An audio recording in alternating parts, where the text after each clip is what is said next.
Hello, this is Mr. Buffington, and in this tutorial I'm going to explain the basics of checkers, how pieces move, the objective of the game, basically all that you'll need to know to play a standard game of checkers, all inside this short video. So here is a checker board set up the way that you would start a game. Normally you don't need those letters and numbers on the sides. I may use them as I talk about moving pieces, but typically that's more in chess.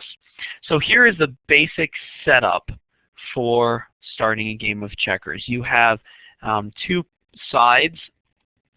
Yourself, let's say we are the black pieces here, and the opponent would be the white pieces. You call them the pieces. Sometimes they're called men, but you can just call them pieces, and that works. You can have black and white, red and white, red and black. It can be any combination of colors as long as you can recognize that one team is one color and one team is the other colored pieces. That's it.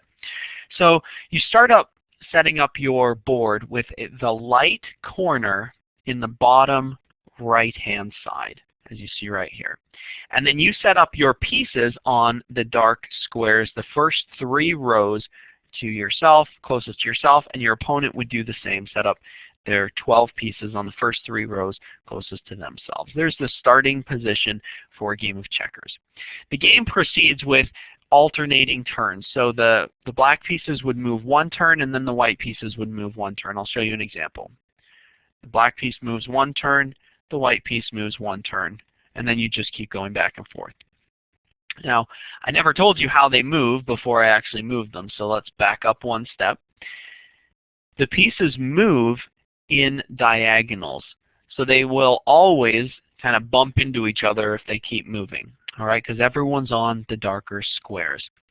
So this piece here, the one that I originally started with, it has 2 movement options right now. It can move forward to this space or forward to this space. The standard starting pieces can only move forward and diagonally. So they can move towards the opponent's side. So I'm starting here with the darker pieces. I need to move forward this way, always moving forward if I have just the standard pieces here. And the opponent will always be moving towards me, again, in diagonals. Now you can do one of 2 things with your pieces. You can either move them forward in diagonals, or you can do a move called jumping. And I'll show you how that works. If you are in a position to jump, this is one rule that is a rule in checkers, but is sometimes ignored depending on house rules and who's playing and all that. But if you have an option to jump, then the rules of checkers say that you are obligated to actually jump. And here's what a jump is. If a piece, let's say I moved from here, the opponent moves their white piece from here to here. You are now obligated to jump over that piece. And that's how you eliminate pieces from the game. You'll take one of your pieces, in this case you could actually jump with either one, and you would jump over that piece into the open square on the other side of the diagonal. So this piece here would jump over to there, or this piece here could jump over to here. Personally, I'd recommend this piece because then it's safe. If this one jumped over, then your opponent, I can show you, this one jumps over and eliminates that piece, then your opponent could take you out next. And then you would have to take your opponent out. And that's how jumping works. You jump over and they have to, you have to continue to jump. If you have an option of jumping, you have to jump. And that's how you eliminate the opponent's pieces. There is a cool thing with jumping that is different than regular moving. Let's set this up. That if you're moving a piece, you can only move it to one adjacent square. So this piece over here that I have sitting by itself, it can move here or it can move here. That's all it could ever move right now. When you're jumping, you can jump multiple times. So this piece here can jump over there and then a second jump here, a double jump. So it would jump to there and then jump again to there, removing both of those pieces from the game. And then the opponent would kill you. All right. So that's fun. But that's how the jumping works. that you can jump over a piece if there is an adjacent square. Now I want to address this here. Here is one thing that you can't jump over. You can't jump over two, even though they're in a diagonal and there's an open space behind them. You have to jump, you can only jump one space. So you can't jump over two pieces that are in a row. So that's a good way to block or to defend your pieces, is to make sure if your piece here always has pieces behind it, then it's safe from being jumped. So that's a good defensive strategy as well.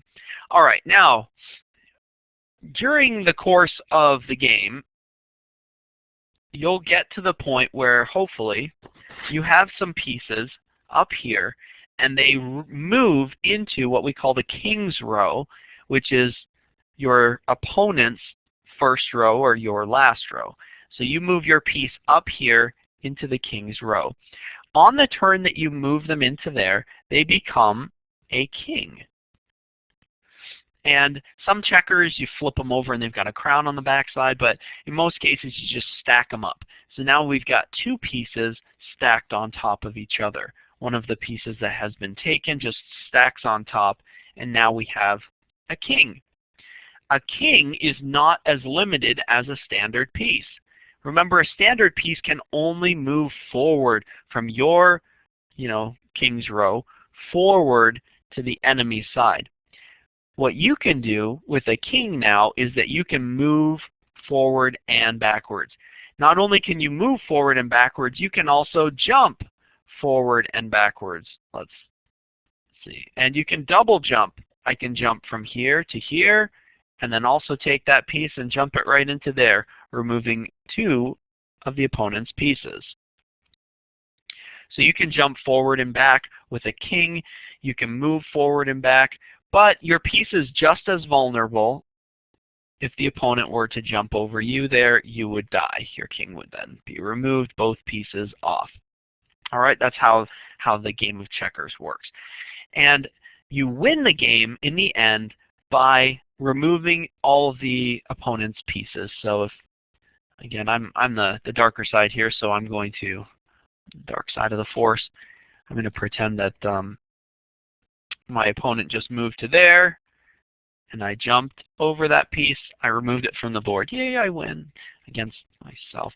All right. Anyway, I wanted to point out one other thing that is a common, well, it's not too terribly common occurrence, but it will happen within the game, and that's if you are set up like this and you jump your piece over into or onto the king's row. You're starting out with the standard piece, you jump over your opponent's piece and you land. You're now kinged. Yay. But that's the end of your turn. And you remove the enemy's piece.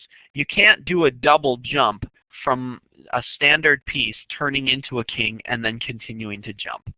You could, if you started as a king, if you were already a king, you could do a double jump there and remove both pieces, in this case ending the game. But if you start out as a standard piece, one little checker high, you can't do a double jump off the back row, becoming a king halfway through your turn and continuing on. All right, so those are the basic points of checkers.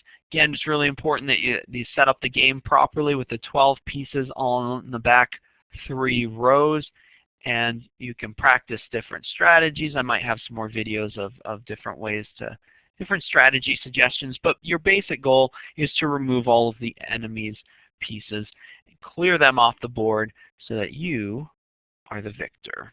Hope that video was helpful for you. Have fun playing checkers.